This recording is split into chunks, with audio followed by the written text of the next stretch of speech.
اگر آپ معدے میں تیزابیت کا شکار رہتے ہیں تو اس ویڈیو کے اندر معدے میں تیزابیت کے علاج کے بارے میں اور کن چیزوں سے پرہیز کرنا چاہیے ان کے بارے میں بات کرتے ہیں۔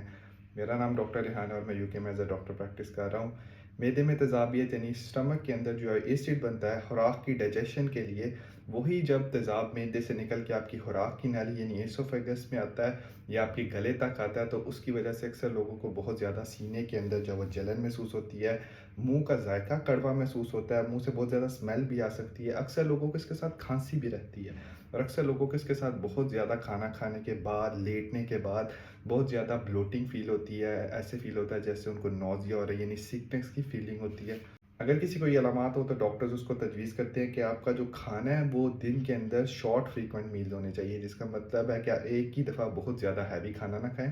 تھوڑے تھوڑے وقفے کے ساتھ آپ تھوڑا تھوڑا کھانا کھاتے رہیں۔ اس کے علاوہ کچھ ایسی چیزوں سے پرہیز کریں جن سے آپ کو سمپٹم زیادہ ہوتے ہیں، جیسے کہ چاکلیٹ ہو گئی، کافی ہو گئی، اس کے علاوہ مرچ مسالے والی چیزیں، تلی ہوئی چیزیں، ان سے آپ نے پرہیز کرنا ہے۔ اس کے علاوہ آپ جاتا ہے کہ آپ کھانا کھانے کے فوراً بعد جو ہے لیٹ نہ جایا کریں۔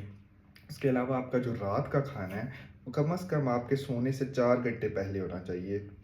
فرض کریں کہ اگر آپ رات کو 10 بجے سوتے ہیں تو آپ کا جو رات کا کھانا ہے وہ کم از کم 6 بجے کے بعد نہیں ہونا چاہیے۔ اس کے علاوہ وہ لوگ جو سگریٹ نوشی کرتے ہیں ان کو سگریٹ نوشی سے پرہیز کرنی چاہیے۔ وہ لوگ جن کا وزن زیادہ ان کو کوشش کرنی چاہیے کہ وہ وزن کو کم کرنے کی کوشش کریں۔ اس کے علاوہ دیکھا جاتا ہے کہ کیا آپ کوئی ایسی ادویات تو نہیں استعمال کر رہے جس میں NSAIDs آ جاتی ہیں، جیسے آئبوپروفن، نیپروکسن، بعض اوقات ان کی وجہ سے بھی لوگوں کو سمٹمز ہو جاتے ہیں۔ اس کے علاوہ کچھ ایسی میڈیکل کنڈیشنز کے لیے ڈاکٹر دیکھے گا کہ کیا آپ کے اندر وہ رسک فیکٹرز تو نہیں ہیں۔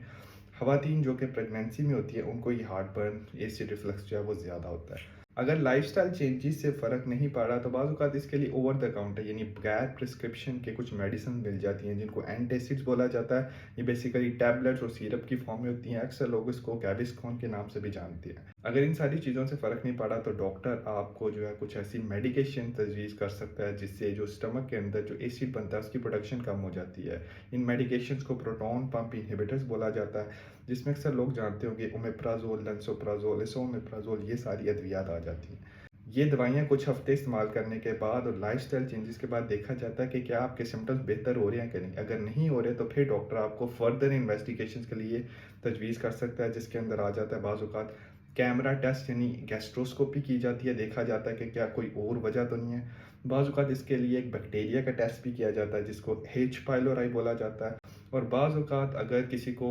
ہیٹروسکوپی یا گیسٹروسکوپی سے ہائیٹس ہرنیا نکل آئے تو بعض اوقات اگر وہ ہائیٹس ہرنیا ایک سرٹن لمٹ سے زیادہ ہو تو اس کے لیے سرجری بھی تجویز کی جا سکتی ہے، کیونکہ ہائیٹس ہرنیا کا مریضوں کو بہت زیادہ جو ہے ایسڈ ریفلکس یعنی ہارٹ برن کا پرابلم رہتا ہے۔ اگر آپ کو میری ویڈیو اچھی لگے تو ضرور دوسرے لوگوں کے ساتھ شیئر کیجیے۔ اگر آپ کو یہ علامات ہوں تو ضرور اپنے قریبی ڈاکٹر سے رجوع کیجیے تاکہ آپ کی بیماری کی وجہ اور اس کا علاج ہو سکے۔